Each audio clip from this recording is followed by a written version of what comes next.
नमस्कार, सुप्रभात। सभी लोगों को मेरा प्रणाम और जो मेरे चैनल को देख रहे हैं आनंदा भावरी यूट्यूब चैनल को, उनको आज मैं एक ऐसी वीडियो दिखाने जा रहा हूं जो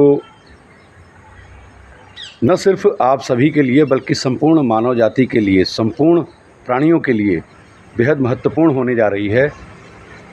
साथियों, पिछले कई दिनों से मेरे गांव के कुछ लोग मुझे यह बता रहे थे कि जो मेरे घर के पास, ये जो मेरा घर है पीछे आप देख रहे हैं, इसके ठीक इधर को जब हम लालकुआं की तरफ निकलते हैं तो यहाँ से एक नाला बहता है जो प्राकृतिक नाला है और उसमें से बिल्कुल शुद्ध पानी निकलता है। तो उस नाले को कुछ लोगों ने बंद करने का, यानी कि कंक्रीट और सीमेंट के आरसीसी की दीवार लगाकर उसके बंद करने का प्रयास किया है। तो मैं आज चलूँगा और आपको दिखाऊंगा कि वो नाला कहाँ पर है और किन लोगों ने उसे किस तरीके से बंद करने का प्रयास किया है। बने रहिएगा ब्लॉग में। ये है वो प्राकृतिक नाला।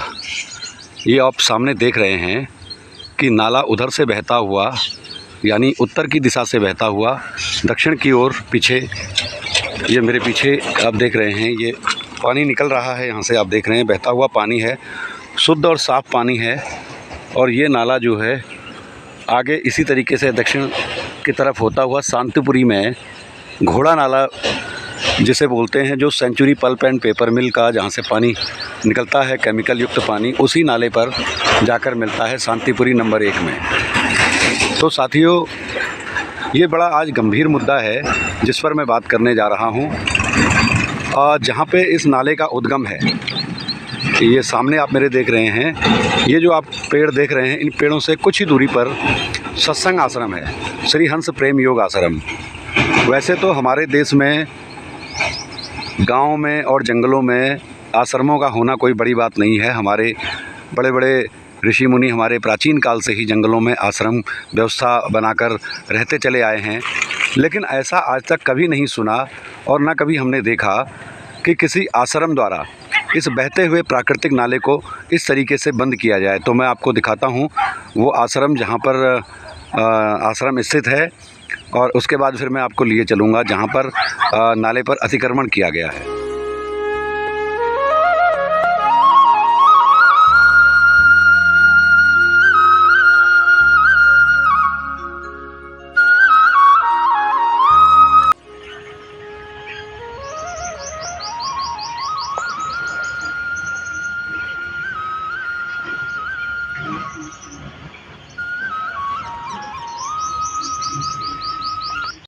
तो साथियों, ये है वो सत्संग आश्रम जो आप मेरे पीछे देख रहे हैं। बड़ा सा गेट है, श्री हंस प्रेम योग आश्रम। और इस आश्रम में सत्संग सम्मेलन भी होते हैं और बड़े बड़े साधु महात्मा अपना प्रवचन भी देते हैं। लेकिन इतना सब होने के बावजूद इस आश्रम के लोगों द्वारा एक बहती हुई जिंदा नदी को मारने का जो प्रयास किया गया है, यह बिल्कुल निंदनीय है और कहीं से कहीं तक उचित नहीं है। ना ही कोई ये शास्त्र सम्मत है और ना ही कानूनी दृष्टि से उचित है। लेकिन इस आश्रम के लोगों द्वारा जिस तरीके से बहती हुई नदी को मारने का प्रयास किया गया है और उसके उद्गम स्थल को सीमेंट और कंक्रीट की दीवार लगाकर बंद करने का प्रयास किया गया है, ऐसा मैंने आज तक नहीं देखा और नहीं सुना। हाँ, ये ज़रूर सुना कि हरिद्वार है, ऋषिकेश है और अनेक धार्मिक स्थान हैं, कोसी नदी को लोग बचाने का प्रयास कर रहे हैं और तमाम नदियों को पर्यावरण से मुक्त करने के लिए पूरी दुनिया के वैज्ञानिक, दुनिया के बुद्धिजीवी और समाज सेवी, पर्यावरणविद इन सब कार्यों में लगे हुए हैं। बावजूद इसके यहाँ पे जो इस तरह का प्रयास किया गया है, बेहद निंदनीय है।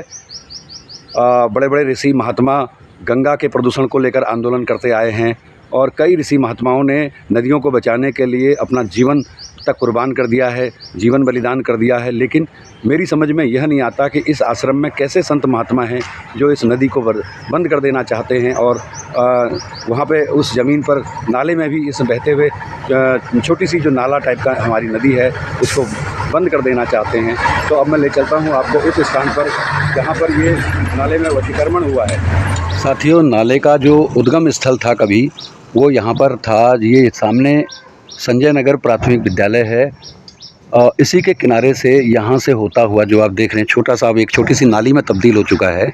कभी यहाँ से इसका उद्गम हुआ करता था और इसके ज़मीन के नीचे से पानी के स्रोत फूट पड़ते थे, जो आगे तक इसका सिलसिला जो है क्रम से आगे तक जाता है, आगे तक जहाँ पे जो मैंने सत्संग आश्रम का आपका दिखाया था उस किनारे से लगता हुआ अभी भी काफ़ी जल स्रोत वहाँ पर हैं, जिनसे लगातार यहाँ से पानी ज़मीन के नीचे से निकलता है और आगे जाकर एक बड़ी नदी का रूप ले लेता है। तो मैं चलता हूँ अब उस स्थान पर।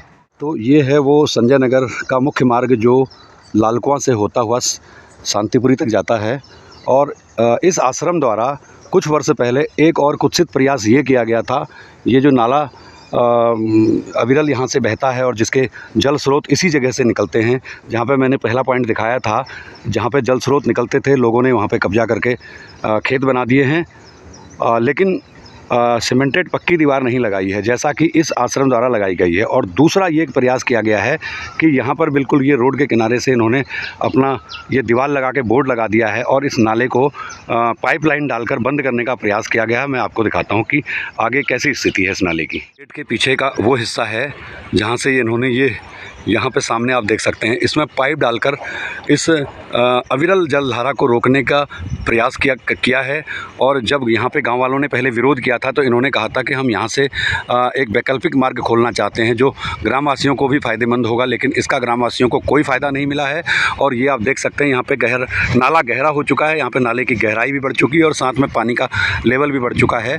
वहाँ से पानी का स्रोत यहाँ से इन जगहों से फूटते हैं और यहाँ से बहता हुआ ये पानी शांतिपुरी जाकर मिलता है। आश्रम के लोगों द्वारा सामने आप देख सकते हैं वो पेड़ों के झुरमुट के पीछे से सीमेंटेड दीवार, पक्की आरसीसी की दीवार लगाई गई है, जो इस तरीके से लगभग आधे किलोमीटर क्षेत्र को प्रभावित करती है। जिसको जब मेरे द्वारा वन विभाग के अधिकारियों को फ़ोन किया गया, मैंने यहाँ के तराई पूर्वी वन प्रभाग के गौला रेंज के रेंज अधिकारी श्रीमान अधिकारी जी चंदन सिंह अधिकारी जी को फ़ोन किया तो उन्होंने कहा कि हम वस्तु स्थिति देखने के लिए अभी किसी को भेजते हैं। तो मैं वेट करता हूँ यहाँ पे, देखते हैं वन विभाग किसे भेज रहा है। तो दगड़ियों, ये है मेरे पीछे आप देख रहे हैं, ये है पाहा नाला। और इस पाहा नाले में जो ये आगे जाके शांतिपुरी नंबर 1 में मिलता है और ये उस नाले में मिलता है जो सेंचुरी पल्प एंड पेपर मिल द्वारा जो प्रदूषित पानी आता है उसी नाले में मिलता है। और इस नाले का प्राकृतिक जो स्रोत है जहाँ से ये निकल के आता है, यहाँ से थोड़ी ही दूर पर मैं आपको दिखाऊंगा। और उसी नाले पर आज जो है यहाँ पे जो श्री हंस प्रेम योग आश्रम संजय नगर नंबर 2 बिंदुखत्ता है, जो श्री सतपाल जी महाराज जो सरकार में कैबिनेट मंत्री भी रहे हैं, उनके द्वारा संचालित यहाँ पे एक आश्रम है। और इस आश्रम द्वारा प्राकृतिक नाले को बिल्कुल बंद कर दिया गया। मैं आपको अभी नीचे ले चलूँगा नाले के अंदर, तो किस तरीके से इन्होंने प्राकृतिक वन स्रोत जो जल स्रोत है इसको बंद करने का प्रयास किया है और जिसका नुकसान पर्यावरण पर बहुत भयंकर पड़ने वाला है। मैं आपको दिखाऊंगा। पहले रेंजर साहब को फ़ोन किया था, क्षेत्रीय प्रभागी वनाधिकारी महोदय चंदन सिंह अधिकारी जी को। उन्होंने वन कर्मचारी श्री रावत जी को यहाँ भेजा है निरीक्षण करने के लिए। तो रावत जी यहाँ पे आ चुके हैं, जो जा रहे हैं नाले के अंदर की तरफ, जहाँ पे ये इस तरीके से वो देखिए मैं सामने वो आप देख सकते हैं वो प्राकृतिक नाला उधर बह रहा है और यहाँ पर जो है ये दीवार लगा के बिल्कुल बंद करने का ये प्रयास किया गया है, जिससे आने वाले भविष्य में न केवल जल स्रोत को ये जल स्रोत बंद हो जाएगा, बल्कि आने वाले समय में जब बारिश वगैरह होगी तो इससे ऊपर रहने वाले क्षेत्र के लोगों की ये ज़मीन यहाँ से कटेगी और इस प्राकृतिक नाले को बिल्कुल ही बंद करने का ये कुकृत्य यहाँ पे किया गया है, जो पर्यावरण की दृष्टि से कतई ठीक नहीं है और जो पर्यावरण को भयानक क्षति पहुँचा सकता है। प्रभागी है जो वनाधिकारी हैं, उनसे अभी मेरी बात नहीं हो पाई है, उनसे ही बात करूंगा। लेकिन जो क्षेत्रीय वनाधिकारी चंदन सिंह जी अधिकारी जी हैं, उन्होंने भेजा है, ये रावत जी निरीक्षण करके आ चुके हैं। तो मैं रावत जी से जानना चाहता हूं।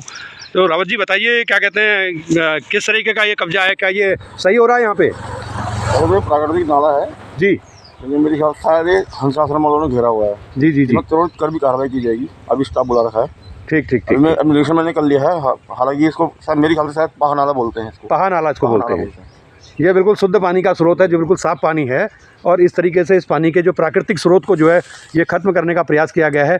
तो अभी रावत जी ने बताया कि फोर्स बुलाई गई है और उच्चाधिकारियों को सूचित कर दिया गया है इस संबंध में।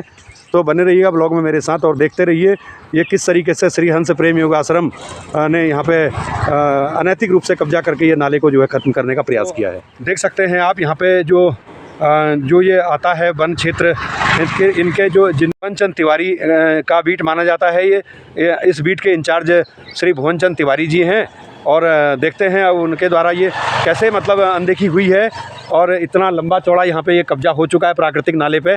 तो आज तक वन विभाग के ये जिनका ये बीट था और जो ये यहाँ के इंचार्ज थे, इनकी क्या भूमिका है इसमें, ये अभी बात करेंगे उनसे थोड़ी देर में। देखिए यहाँ पे किस तरीके से कब्जा किया हुआ है, देख सकते हैं आप। ये दीवार आपको जो दिखाई दे रही है, ये दीवार है, ये बनाई जा रही है दीवार, ये कुछ बनाई जा रही है, कुछ आगे को ये बनती हुई है। सामने आप देख सकते हैं यहाँ पे ये वो निर्माण कार्य से संबंधित उसके उपकरण वगैरह रखे हुए हैं। और ये पूरा का पूरा जो नाला है ये लोहे के सरियों और कंक्रीट के आरसीसी वाली दीवार यहाँ पे लगाई जा रही है और इसको पूरा बंद करने का ये कुत्सित प्रयास यहाँ पे किया जा रहा है।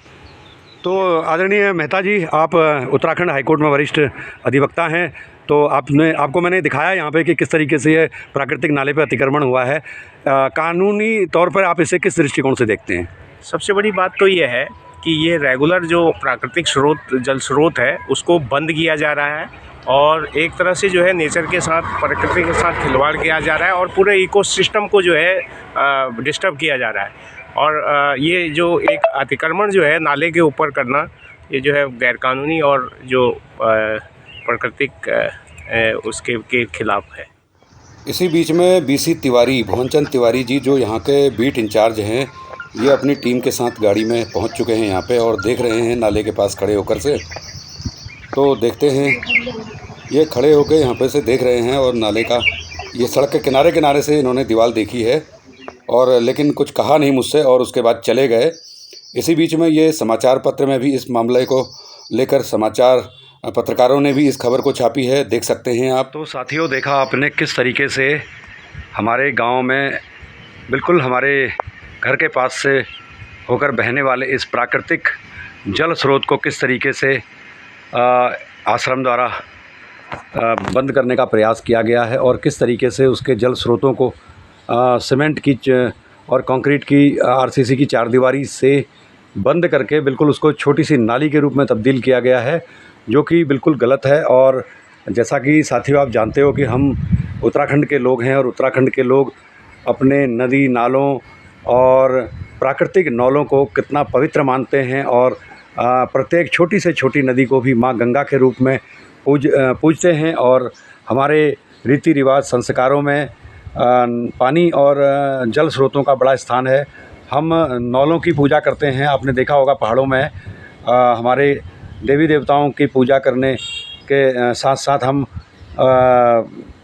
प्राकृतिक नौलों की पूजा करते हैं, जहाँ से हम पानी भरते हैं, पेयजल पीने का पानी भरते हैं। वो इसी तरह के प्राकृतिक जल स्रोतों से आने वाला पानी होता है।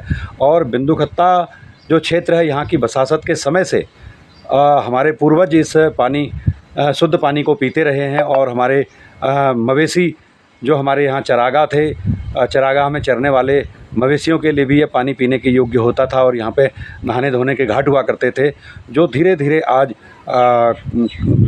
ख़त्म किए जा रहे हैं। दगड़ियों, वैसे तो उत्तराखंड में तमाम तरह के माफिया हैं, भू माफिया, खनन माफिया, और इन माफियाओं द्वारा भी इसी तरह के काम जो है पूरे उत्तराखंड में कमोबेश किए जाते हैं। और ये तो एक छोटा सा उदाहरण है मेरे गांव का। और जिस तरीके से आपने देखा कि वन विभाग की टीम आई और चली गई निरीक्षण करके, उन्होंने मेरे से ज़्यादा बात भी नहीं करी। और इस तरीके से ये जो हो रहा है, क्या ये सही हो रहा है और गलत हो रहा है, तो कमेंट बॉक्स में कमेंट करके मेरे इस वीडियो पर ज़रूर कमेंट करें और मुझे बताएं कि क्या ये वास्तव में सही हुआ है और क्या ये होना चाहिए, क्या ये उचित है। और सबसे बड़ी बात यह है कि जो लोग धर्म का काम करते हैं और सत्संग देते हैं, सत्संग सुनाते हैं और अपने भाषणों में और अपने सत्संगों में बड़ी बड़ी बातें करते हैं, वही लोग आज इस नदी की मौत का कारण बनने जा रहे हैं और इस नदी के साथ जुड़े हुए अनेकों जलचरों का, अनेकों जीव जंतुओं का भी सर्वनाश करने जा रहे हैं। और यदि यही आलम रहा और ये जल्दी से जल्दी इसको तोड़ा नहीं गया तो ये प्राकृतिक जल स्रोत सूख जाएगा और इस प्राकृतिक जल स्रोत के सूखने के साथ ही हमारे यहाँ का भूमिगत जल स्तर भी सूख जाएगा और नीचे चला जाएगा, जिससे हमारे क्षेत्र में पानी की समस्या हो जाएगी।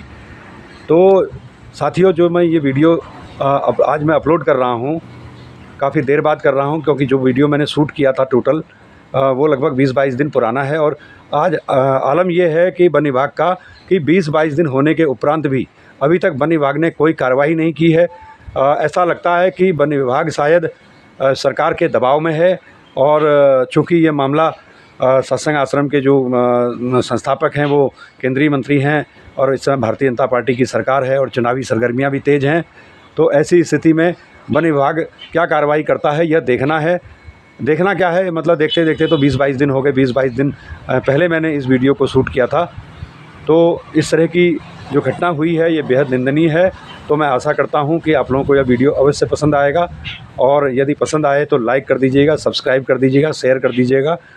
और यदि आपको लगता है कि इस पर सभी पर्यावरण के मामले में जागरूक हैं, आज जागरूक करने की ज़रूरत नहीं है। जागरूक होते हुए भी कुछ लोग अपने निजी फ़ायदे के लिए पूरे उत्तराखंड को इसी तरीके से खोखला किए जा रहे हैं। तो अपने राय कमेंट बॉक्स में ज़रूर करिएगा। मिलते हैं फिर एक नए ब्लॉग के बाद, तब तक के लिए नमस्कार।